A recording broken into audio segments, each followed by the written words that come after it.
ঝিনাইদহ ৪ আসনের সংসদ সদস্য আনোয়ারুল আজিম আনার হত্যার ঘটনায় আলামত উদ্ধারে ২-১ দিনের মধ্যে ঝিনাইদহ যাচ্ছে ঢাকা মহানগর গোয়েন্দা পুলিশ।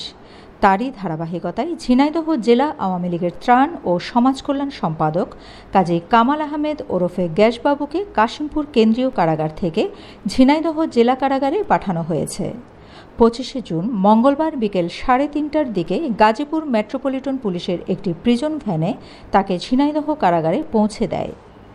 সংসদ সদস্যকে হত্যার মাস্টার মাইন্ড ঝিনাইদহ আওয়ামী লীগের সাধারণ সম্পাদক সাইদুল করিম মিন্টুর নির্দেশনায় কাজী কামাল আহমেদ ওরফে গ্যাসবাবু তার ব্যবহার করা ৩টি মোবাইল ফোন ঝিনাইদহ শহরের ২টি পুকুরে ফেলে দেয়। ওই ৩টি মোবাইল ফোনে সরাসরি হত্যাকাণ্ডে জড়িত চরমপন্থী নেতা শিমুল ভূঁইয়ার সঙ্গে হোয়াটসঅ্যাপে যোগাযোগ এবং হত্যার পর ছবি পাঠানো হয়। এই ছবি পাওয়ার পর মিন্টুর সঙ্গে ফরিদপুরের ভাঙ্গায় গ্যাসবাবুর বৈঠক হয়। ওই বৈঠকে মোবাইলে শিমুল ভূঁইয়া থেকে পাওয়া সংসদ সদস্য আনোয়ারুল আজিম আনারের ছবি দেখায় গ্যাসবাবু। হত্যাকাণ্ডের আগে ২০ লাখ টাকা দিয়েছিল সাইদুল করিম মিন্টু। ২৩ মে বাকি ১,৮০,০০,০০০ টাকা প্রদান করবেন এমন প্রতিশ্রুতি দিয়েছিল সাইদুল করিম মিন্টু। কিন্তু শিমুল ভূঁইয়া গ্রেপ্তার হওয়ার পর সব কিছু এলোমেলো হয়ে যায়। এই অবস্থায় গ্যাসবাবু গ্রেপ্তার হতে পারেন এবং মোবাইল জব্দ হতে পারে এমন আশঙ্কা থেকে মিন্টুর পরামর্শে গ্যাসবাবু তার ৩টি মোবাইল পুকুরে ফেলে দেয়। পরবর্তীতে মোবাইল হারিয়ে গেছে মর্মে একটি জিডি করেন। ওই জিডির তদন্ত করতেই যেন কেঁচো খুঁড়তে সাপ বেরিয়ে আসে। গ্রেপ্তার হন কাজী কামাল আহমেদ ওরফে গ্যাসবাবু ও সাইদুল করিম মিন্টু। আনার হত্যার আগে পরে মেসেজ ও খুনের ছবির আদান প্রদান করা সেই মোবাইল ফোনগুলো উদ্ধারের জন্য ঢাকা মহানগর ডিবি পুলিশ কারাগারে আটক কাজী কামাল আহমেদ প্রকাশ গ্যাসবাবুকে আবারও ৫ দিনের রিমান্ডে নিতে আদালতে আবেদন জানান।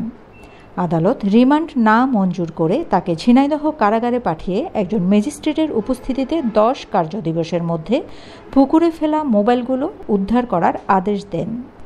সেই আদেশ অনুযায়ী গ্যাসবাবুকে নিয়ে মোবাইল উদ্ধারে ঝিনাইদহে যাচ্ছে ডিবি পুলিশের তদন্ত টিম।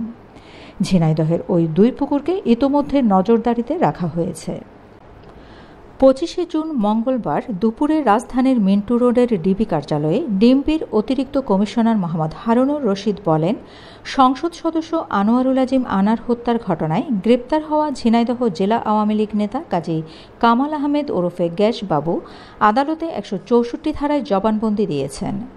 জবানবন্দিতে মোবাইলগুলো কোথায় কোথায় ফেলেছেন সেগুলো তিনি বলেছেন।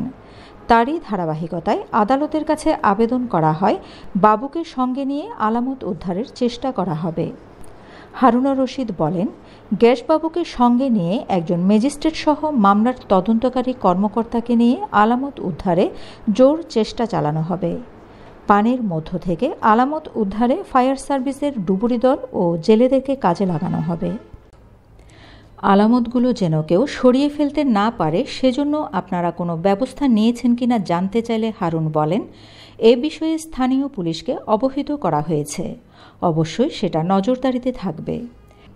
তিনি আরও বলেন, কাজী কামাল আহমেদ ওরফে গ্যাসবাবুকে গ্রেপ্তারের পর যখন জিজ্ঞাসাবাদ করা হয় তখন তিনি বলেছিলেন মোবাইলগুলো হারিয়ে গেছে, এজন্যই জিডি করেছেন। কিন্তু আদালতে ১৬৪ ধারায় জবানবন্দিতে তিনি জানিয়েছেন একজন নেতার নির্দেশে মোবাইলগুলো পুকুরে ফেলে দিয়েছেন। এই মোবাইলগুলো দিয়েই আনার হত্যার মূল ঘাতক আমানুল্লাহ ওরফে শিমুল ভূঁইয়া গ্যাসবাবুর সঙ্গে অসংখ্যবার কথা বলেছেন।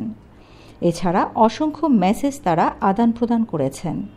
মোবাইলগুলোতে ডিজিটাল তথ্য উপাত্ত আছে বলে মনে করছি, না হলে গ্যাসবাবু মোবাইলগুলো পানিতে ফেলে দেবেন কেন?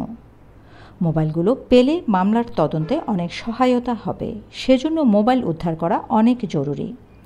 হারুনুর রশিদ বলেন, মামলা যেহেতু এখনও চলমান, এই মুহূর্তে কে দোষী আর কে নির্দোষ তা বলতে পারছি না। কোনো নিরপরাধ ব্যক্তিকে হয়রানি করা হবে না, আর কোনো দোষী ব্যক্তিকে ছাড় দেওয়া হবে না। তিনি বলেন, এমপি আনার হত্যার মাস্টারমাইন্ড আখতারুজ্জামান শাহীন যুক্তরাষ্ট্রে অবস্থান করছেন। ভারতের সঙ্গে যুক্তরাষ্ট্রের বন্দি বিনিময় চুক্তি আছে। ভারতের কাছে শাহীন মোস্ট ওয়ান্টেড। শাহীনকে ফিরিয়ে আনার জন্য ভারত চেষ্টা করবে।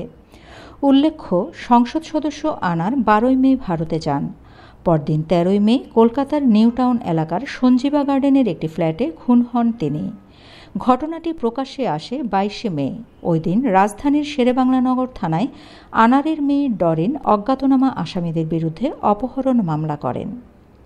Shamima Chowdhury Shammi, BNA news 24।